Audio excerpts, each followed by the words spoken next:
জিহাদের কথা কোরআনে আছে না নাই? সুন্নাত না নফল? জিহাদ করা কি সুন্নাত? নফল? ফরজ।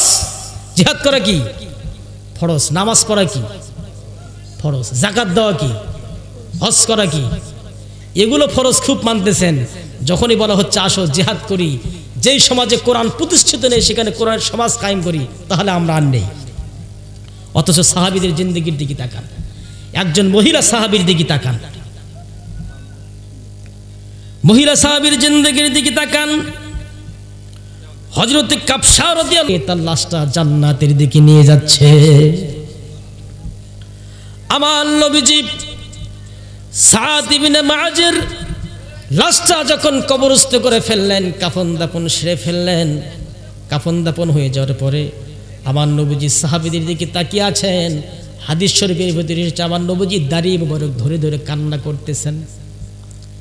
এমন সময় আমার নবীজি সাহাবীদেরকে জানিয়ে দেওয়ার, সাহাবীরা আজকের এই সাদের মৃত্যুতে, আজকের এই মৃত ব্যক্তির মৃত্যুতে আল্লাহ পাকের আরশটা কেঁপে উঠল। আল্লাহ পাক আরশের দরজাটা প্রশস্ত করে দিলেন তার লাশটাকে জান্নাতে নেওয়ার জন্য। পৃথিবীর অন্য কোনো সাহাবীর জীবনে মৃত্যুর সময় আল্লাহ পাকের আরশ কেঁপে ওঠে নাই। একজন সাহাবীর জীবনের, একজন সাহাবীর জিন্দেগিতে তার মৃত্যুর সময় আরশ কেঁপে উঠেছিল, তিনি হলেন সাদ ইবনে মুআজ।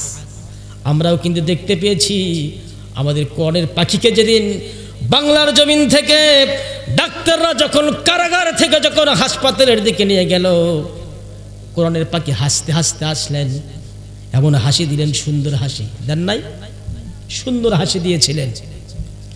ডাক্তার যখন তাকে নিয়ে আসলো, সুন্দর হাসি দিলেন। এটাই জীবনের শেষ হাসি, আর কোনো হাসি দেখতে পেলাম না। আমি আমার জীবনে কোরআনের পাখিকে 2 দিন কাছে পেয়েছিলাম, ছোট্ট বয়সে। আমাদের বগুড়ার জীবনে সর্বলাস্ট মাহফিল ছিল তার 2009 সালে। সেদিন সকালবেলা আমাদেরকে নিয়ে একটি প্রোগ্রাম করেছিলেন, তখন আমি ছোট, আমি তার সামনে বসেছিলাম। এত সুন্দর মানুষ আমি আর বাংলার জমিনে একজনকেও দেখি নাই, এত সাদাসিধে মানুষ।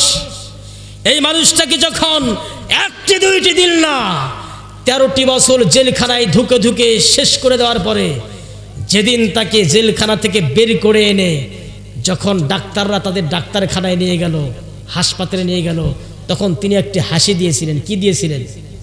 এই হাসি আপনারা কি বুঝতে পেরেছেন? এই হাসি তো সেই হাসি, এই হাসি হচ্ছে বিজয়ের হাসি। তিনি এটাই বুঝিয়ে দিলেন, 13টি বছর জালেমদের জেলখানায় ছিলাম, আজ থেকে জালেমদের জেলখানা থেকে মুক্ত হয়ে আল্লাহর জান্নাতের দিকে চলে যাচ্ছি, এই যে আমার হাসি। এরপরে যখন তিনি চলে গেলেন, যাওয়ার পরে 5 মিনিট যায়নি, তার পরিবারের লোকদেরকে ঢুকতে দেওয়া হয়নি হাসপাতালে। তার সন্তান বলেছেন আমাকে একটু ঢুকতে দেন, আমার বাবার শরীরটা খুব খারাপ। সারাটি জীবন কোরআনের খেদমত করেছেন, শুধু বাংলাদেশে না,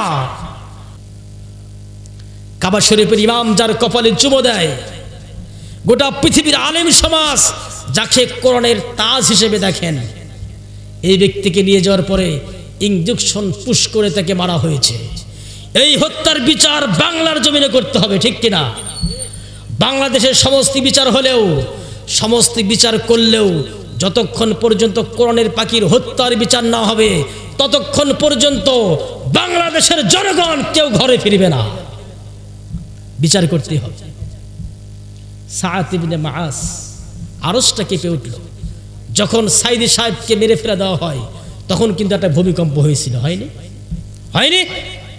একটা ভূমিকম্প হয়েছিল। তার কারণ গোলামদেরকে যখন হত্যা করা হয়, শহীদদেরকে যখন শহীদ করা হয়, জমিন সহ্য করতে পারে না।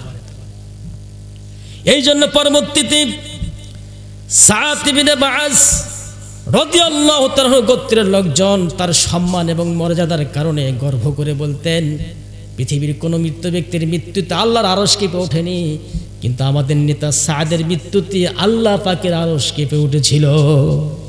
এটাই তো শহীদদের মর্যাদা। আসলে শহীদ, এই জন্য আল্লাহ পাকে কোরআনে বলেছেন শহীদ কারা। আমরা তো মনে করি যে শুধু জিহাদ মানে এখানে যুদ্ধ, ধরো আর মারো, এটা কিন্তু অর্থ না। জিহাদ হচ্ছে প্রতিষ্ঠা করা। আমাদের দেশে কোরআনের সমাজ প্রতিষ্ঠা করার জন্য আমরা যে প্রাণান্তকর চেষ্টা করি, আমরা চেষ্টা করব কতক্ষণ?